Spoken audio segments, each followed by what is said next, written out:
দর্শক বন্ধু, তিনি সৌন্দর্যের দেবী নন, তিনি যুদ্ধের দেবী নন, তিনি সম্পদেরও দেবী নন। তিনি সেই শক্তি যখন সব শেষ হয়ে যায়। পুরাণে বলা হয় সৃষ্টি যেমন সত্য, ধ্বংসও কিন্তু সেরকমই সত্য। আর ধ্বংসের পর যে শূন্যতা থাকে, সেই শূন্যতারই রূপ, তাকে বলা হচ্ছে ধূমাবতী। নমস্কার দর্শক বন্ধু, আজ আমি আপনাদের সামনে আলোচনা করব দশ মহাবিদ্যার সপ্তমতম বিদ্যা দেবী ধূমাবতী সম্পর্কে অল্প বিস্তর জানার চেষ্টা করব।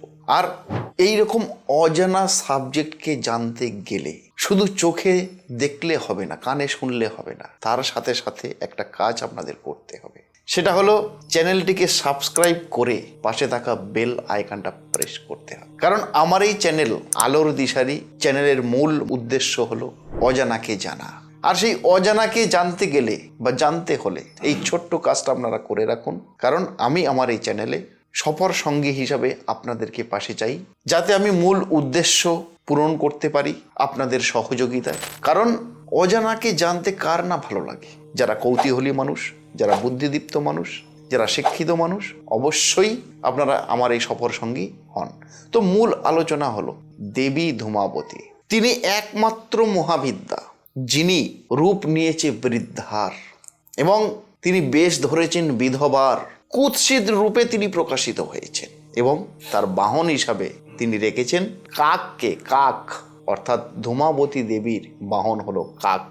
তার চারপাশে শুধুই ধোঁয়া, শুধুই শূন্যতা আর শুধুই ধ্বংস।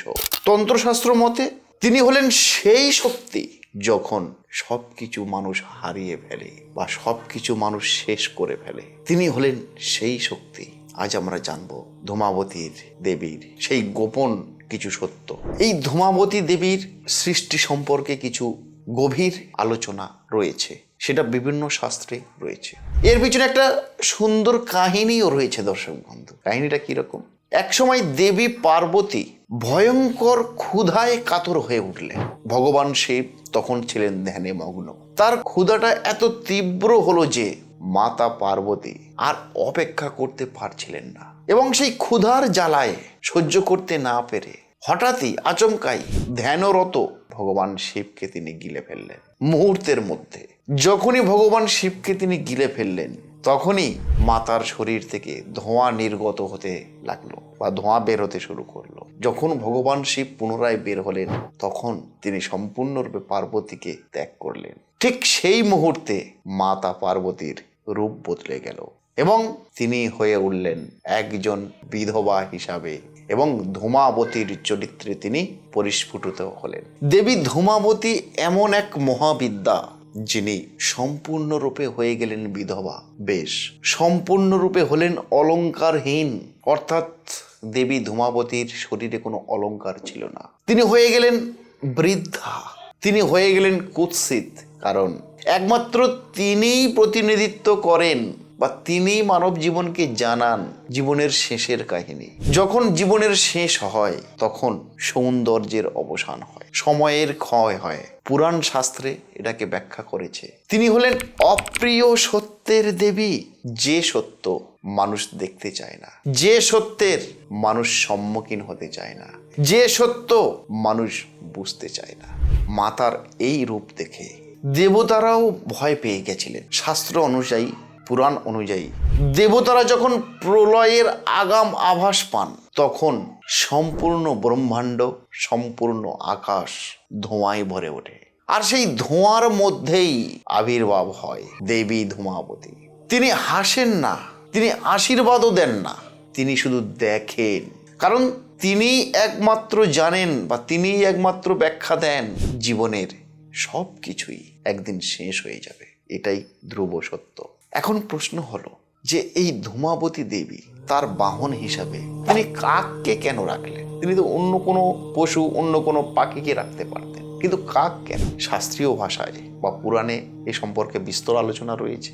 কাক এমন একটা প্রাণী, যে প্রাণীটি বা যে পাখিটি মৃত্যুর বার্তাবাহক হিসাবে কাজ করে। পূর্বপুরুষের প্রতীক, অশুভ সংকেত, এই সবই ইন্ডিকেশন করে কিন্তু কাক। তাই দেবী ধূমাবতী কাকের উপরেই বসেন। তার কারণ তিনি অতীতের ছাই এবং ভবিষ্যতের শূন্যতা এই দুটোকেই ধারণ করেন। দেবী ধূমাবতী ভয়ঙ্কর তো বটেই, কিন্তু এই ভয়ঙ্করের মধ্যেও তিনি মানব জীবনের উদ্দেশ্যে কিছু শিক্ষা দিয়ে গেছেন। তিনি সেই শিক্ষা মানবের উদ্দেশ্যে দিয়েছেন যে শিক্ষাগুলো প্রতিটা মানুষ এড়িয়ে চলে। তিনি শিক্ষা দিয়েছেন জীবনের সব কিছুই ক্ষণস্থায়ী। তিনি শিক্ষা দিয়েছেন জীবনে সৌন্দর্য সবসময় থাকবে না, সৌন্দর্য নষ্ট হবেই।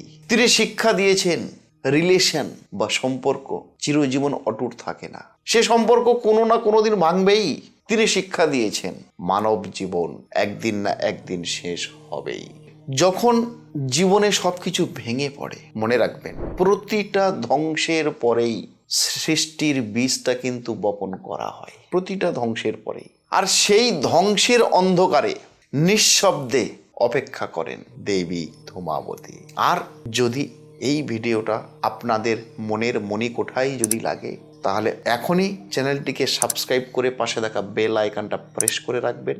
আর কমেন্ট সেকশনে আপনারা লিখবেন দেবী ধূমাবতী। নমস্কার দর্শক বন্ধু, আবার দেখা হবে নতুন কোনো টপিক নিয়ে, নতুন কোনো আলোচনা নিয়ে। ততক্ষণে ভালো থাকুন, সুস্থ থাকুন এবং অন্যকে সুস্থ রাখুন।